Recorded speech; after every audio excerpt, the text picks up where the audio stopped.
Hola, buenas tardes. Bueno, estamos aquí en La Ermelinda, una casa de té en las afueras de la ciudad de Lobos, un lugar maravilloso, mágico. Vinimos a descansar un poco, a tomar el té, a conectarnos con la naturaleza.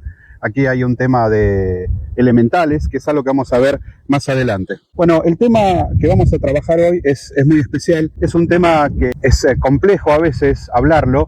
Hay gente que me ha preguntado muchas veces situaciones de posesiones, ¿no? Cómo saber si una persona está poseída. Vamos a sentarnos y seguimos. Bueno, el tema es que tengo algunas preguntas que me han hecho y quiero responderlas correctamente. Tenemos un visitante. Hola. Alguna de las cuestiones es, por ejemplo, sobre el tema de las posesiones, ¿no? ¿Cómo saber si una persona está poseída? Bien, empecemos con la primera pregunta. Los voy a leer porque las tengo ordenadas. La pregunta generalmente que me hacen es, ¿todas las personas pueden ser poseídas? Sí, todas las personas pueden ser poseídas, porque tienen alma y esa alma puede ser poseída y el cuerpo puede ser poseído. Tenemos que diferenciar también la posesión del cuerpo físico de la posesión del alma, que es algo muy complejo y que pocas veces ha pasado a lo largo de todos estos años de experiencia que tengo. Eso es un tema en particular que vamos a desarrollar más adelante. Otra de las preguntas es, ¿los animales pueden ser poseídos? Sí, por supuesto, tienen alma y pueden ser poseídos. Son muy fáciles de poseer los animales porque su alma es muy débil. Tienen una frecuencia muy baja y las entidades los pueden poseer fácilmente y hacer desastres. Y ha pasado de animales que han atacado a sus dueños a punto de quitarles la vida. Otra de las preguntas es, ¿los objetos pueden ser poseídos? No, los objetos pueden ser manipulados. Manipulados significa que pueden ser utilizados, me está comiendo el gato, pueden ser utilizados los objetos para dañar o perjudicar a una persona. Por ejemplo, puede ser manipulado un auto, puede ser manipulado una máquina agrícola, puede ser manipulada una máquina de coser, cualquier cosa para lastimar o dañar a veces a las personas. También pueden ser manipulados los celulares, pueden ser manipulados los televisores. Hay gente que ha recibido mensajes o ha recibido llamadas de personas fallecidas que en realidad no son las personas, sino que son entidades que están usufructuando esa frecuencia. ¿Cuántos tipos de posesión existen? Existen fundamentalmente dos tipos de posesión, la posesión del cuerpo físico y la posesión del alma. Como dije al principio, la posesión del alma es lo más complejo y es un estado de posesión tremenda, es algo extremo. Otro tema, ¿cómo saber si una persona o animal está poseído y cuáles son sus características principales? Bueno, una persona empieza a darse cuenta que está poseída porque empieza a sentirse que no es la misma persona, que hace, que dice, que siente o que le pasan cosas que no son naturales. Comienza con vicios, comienza con una vida de abandono, comienza con una vida promiscua, comienza con una vida en donde se daña, se lastima, se abandona, no se baña, se deja estar y empieza una degradación lentamente hasta que termina, en general, esa persona totalmente abandonada, alienada de la sociedad, de la vida, de la familia, y muchas veces termina o quitándose la vida o termina en algún nosocomio internado por locura o algo similar. ¿Por qué una persona puede ser poseída? Bueno, esa es una buena pregunta también. Una persona puede ser poseída por varios motivos, o porque hizo un pacto, o porque alguien entregó esa alma antes de nacer. La persona que va a ser poseída cuando llega a este plano de realidad, a esta existencia 3D, ya sabe que viene con esa misión y enfrenta esta situación desde un plano más espiritual o más profundo o de mayor sacrificio o conciencia. Eso es fundamentalmente por el cual una persona puede ser poseída, porque hizo un pacto, porque jugó a la ouija, porque convocó una entidad, porque le entregaron o situaciones similares.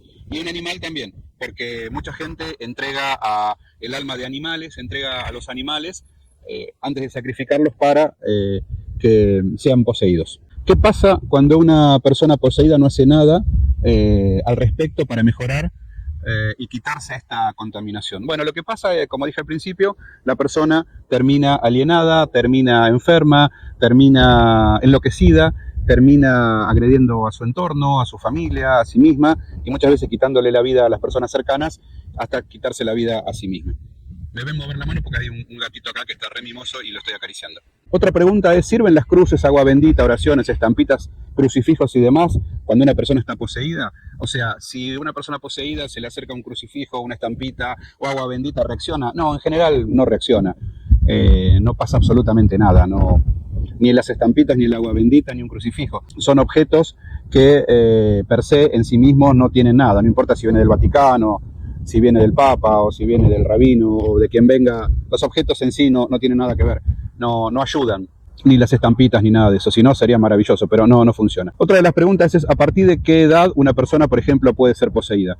Antes de nacer. Hemos liberado bebés en la panza de las madres, poseídos antes de nacer porque fueron entregados por el padre, por la abuela, por un tío, por un hermano, a veces mismo por la madre. Y esa es la parte más difícil. Cuando ingresa el alma o el ser en el feto o cuando se produce la concepción, el alma entra y en el momento que el alma entra se produce la concepción. Si no entra el alma no hay concepción.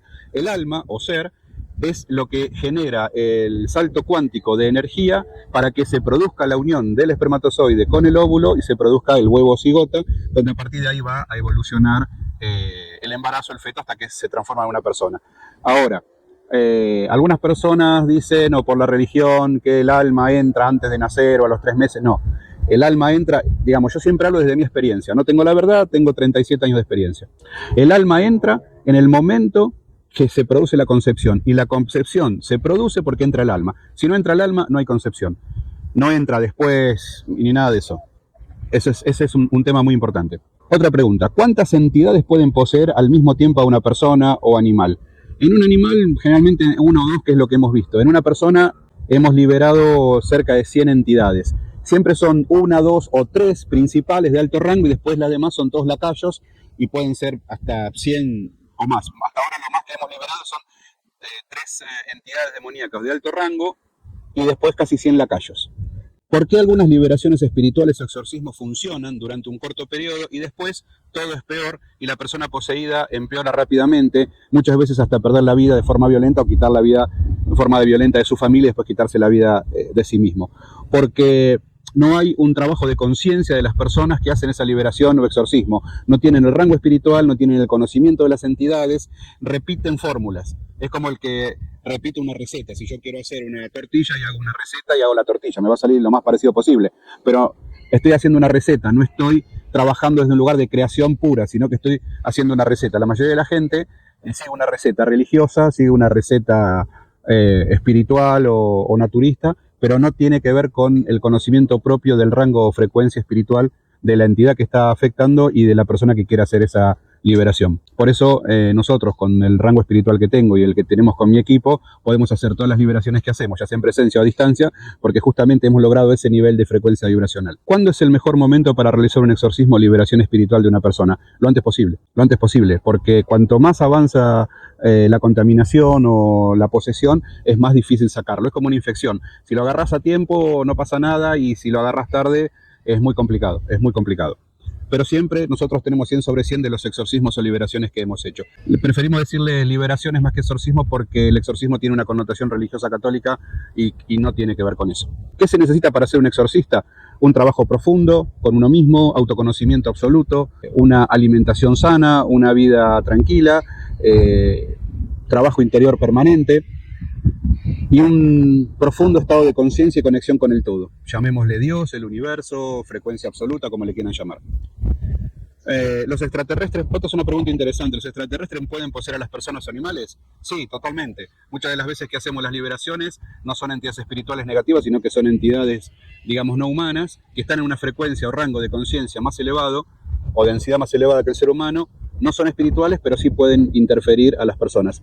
De hecho, los implantes que se ponen a las personas son en general para dominio o manipulación, que se puede confundir con un exorcismo. ¿Una persona viva puede poseer a otra persona viva? Sí, a través de la inducción mental, sí, se puede no poseer, sino manipular. La posesión es espiritual. Acá no hay posesión, sino que hay manipulación. Una persona con una capacidad mental superior puede dominar a otra. No es posesión, sino que es manipulación. Pero muchas veces parece una posesión. Generalmente los parapsicólogos, los mentalistas, los chamanes, o sea, personas que trabajan con energía del lado oscuro, terminan manipulando a sus clientes o a sus consultantes y parece que es una posesión, pero en realidad es una manipulación. Generalmente es con el objetivo de quitarles dinero, poder o abusarse sexualmente, económicamente, socialmente. Aprovecho para hacer un comentario. Nosotros cuando hacemos las lecturas o estudios, siempre pedimos a la persona que nos dé los datos reales y concretos. Ha pasado un par de veces que personas me han dado datos erróneos o falsos y la respuesta o la información que se les da no es correcta porque no es la persona. Si vos me decís que te llamás Juan Pérez, pero en realidad te llamás Roberto García, cuando vos me preguntas por Juan Pérez, yo te voy a decir por Juan Pérez. ¿Por qué? Porque en un plano astral, en un plano de energía, vos me preguntas por Juan Pérez y Juan Pérez existe. Y yo estoy haciendo la lectura de Juan Pérez, pero en realidad no es esa persona. Así que tenemos que tener mucho cuidado de que cuando hacemos una consulta tenemos que dar los datos correctos y reales. Otra pregunta. Una persona fallecida, o mejor dicho, su espíritu o ser, ¿puede poseer a una persona viva, por ejemplo, un familiar? ¿Y qué sucede en estos casos? Sí, una persona fallecida, el espíritu de una persona puede poseer o manipular a un familiar. Lo hemos visto muchas veces y hemos liberado. Tenemos el caso de un hombre que su padre falleció y era muy apegado al tema económico. Esta persona era un inversor, una persona que tenía una empresa de repuestos de automotores. Esto fue en la provincia de Buenos Aires. Y este hombre empezó a manipular a uno de sus hijos, digamos que era el más vulnerable emocionalmente, psicológicamente, y este muchacho contaba que tenía sueños donde sentía que no era él y que el padre todo el tiempo lo estaba manipulando, y llegó hasta querer reemplazarlo al padre en la empresa. Bueno, hasta acá un poco la cuestión de todas estas preguntas de la posesión y demás. Quiero aclarar que para ser un exorcista o un liberador espiritual no hay que tener una religión, porque la religión te condiciona. La religión lo que hace en realidad es te encapsula, te encasilla. Lo que hay que tener es un profundo trabajo interior y fundamentalmente, y esto es lo que marca una diferencia, capacidades paranormales. Yo soy medium, tengo capacidades paranormales, tengo capacidad de clariaudiencia, de clarividencia, puedo viajar y moverme en astral, puedo hacer un montón de cosas con las cuales también, junto con mi equipo, hacemos todas las cosas que hacemos. Cualquier persona puede llegar a ser exorcista con preparación y capacidades sí, con preparación y sin capacidades no. Realmente es muy peligroso. Por eso a veces vemos personas que quieren dedicarse al tema de liberar personas o de exorcismo y termina muy mal porque no tienen las capacidades. Por ahí tienen un conocimiento teórico muy importante, pero no tienen las capacidades. Bueno, desde la Ermelinda, aquí en las afueras de Ciudad de Lobos, me despido, soy Walter Oscar Vicario, maestro exorcista metafísico, maestro de excelencia en Reiki Usui, y les adelanto que próximamente van a ver un nuevo segmento porque nuestro centro ha evolucionado, ha crecido y tenemos muchísimas cosas nuevas para compartir. Bueno, me despido, muchas gracias y nos vemos en el próximo video.